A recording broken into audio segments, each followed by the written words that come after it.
반갑습니다. 떠먹여주는 세법의 떠세 박세준 세무사입니다.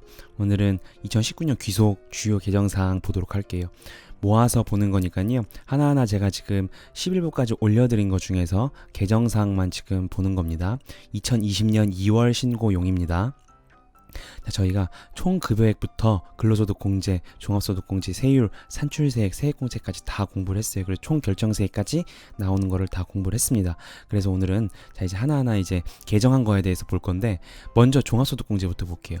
종합소득공제에서 개정된 거는요, 2019년도에 보통 2018년도에 개정이 많이 됐습니다. 작년 연말정산할 때 개정이 많이 됐어요. 그래서 그 이후로는 올해는 그렇게 많이 개정이 된 건 아닌데, 그래도 오늘 보도록 할게요.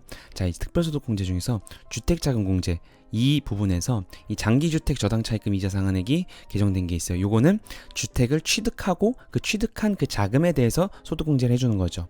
그래서 요겁니다. 취득 당시 기준시가가 5억 이하여야 돼. 2019년 기준입니다. 이게 원래는요, 작년까지 2018년도 귀속 연말정산을 할 때는 2014년 1월 1일 이후 차입에 대해서는 취득 당시 기준시가 4억 이하만 해줬어요. 그런데 2019년 1월 1일 이후 차입은요, 취득 당시 기준시가 5억 이하로 1억 올랐습니다. 조금 더 적용 대상이 넓어진 겁니다. 자, 그래서 요거는 주택자금 공제에서 요게 개정이 됐고요. 그리고 신용카드 소득 공제에서 또 개정된 게 있죠. 이렇게 전통, 대중, 도서 공연, 직불카드, 신용카드 이렇게 나눌 수 있다고 저희가 공부를 했잖아요. 그래서 도서 공연도 작년에 들어온 겁니다. 근데 이제 도서 공연에서요, 또 하나가 들어왔죠. 박물관이랑 미술관도 이제 소득 공제를 해주겠다는 거예요. 그래서 문화 생활을 열심히 하는 사람은 또 이제 이렇게 소득 공제를 더 많이 해주는 겁니다. 그런데 19년 7월 1일 이후부터예요. 그래서 6개월까지밖에 안 되는 거죠. 그래서 6개월치만 가능해요. 일단은 7월 1일부터 이게 시행이 된 거기 때문에 단기 총급여액이 7천만 원 이하인 사람입니다. 자, 그래서 요게 하나 개정이 됐고요. 그리고 또 하나 개정이 된 게 제로페이죠. 제로페이는 원래 40%라고 했는데 이제 30%로 12월 24일 국무회의에서 결정이 났죠. 그래서 30%입니다.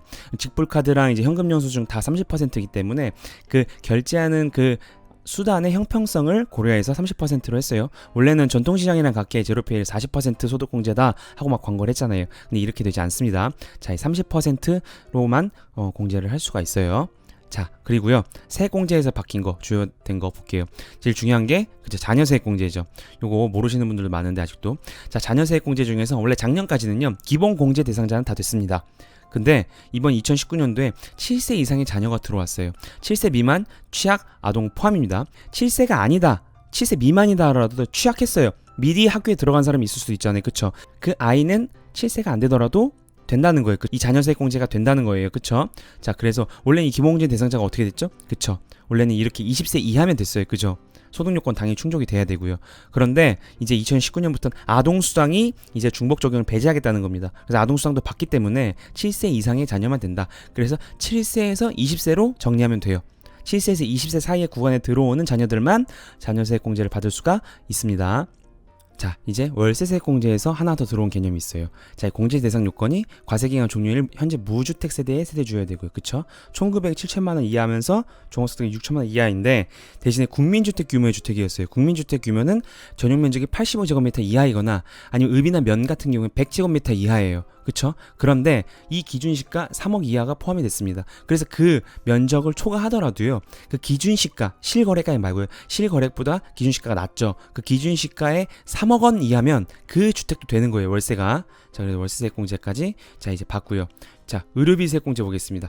의료비세액 공제에서 이제 명문화된 게 있어요. 이제 세법상 실손 의료비 보험금 수령이 제외입니다. 그리고 산후조리 비용 1회당 200만 원까지 할 수 있어요. 자, 근데 이 총금액 7천만 원 이하인 자만 됩니다. 산후조리 비용은요.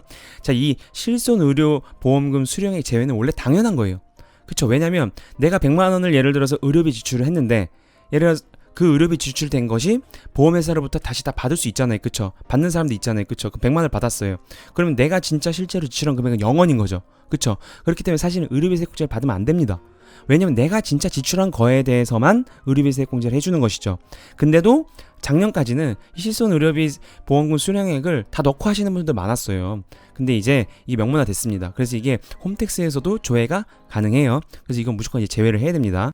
그리고 산후조리 비용도 들어왔습니다. 1회 200만 원 대신에 총급액 7천만 원 이하인 자만 가능한 거예요.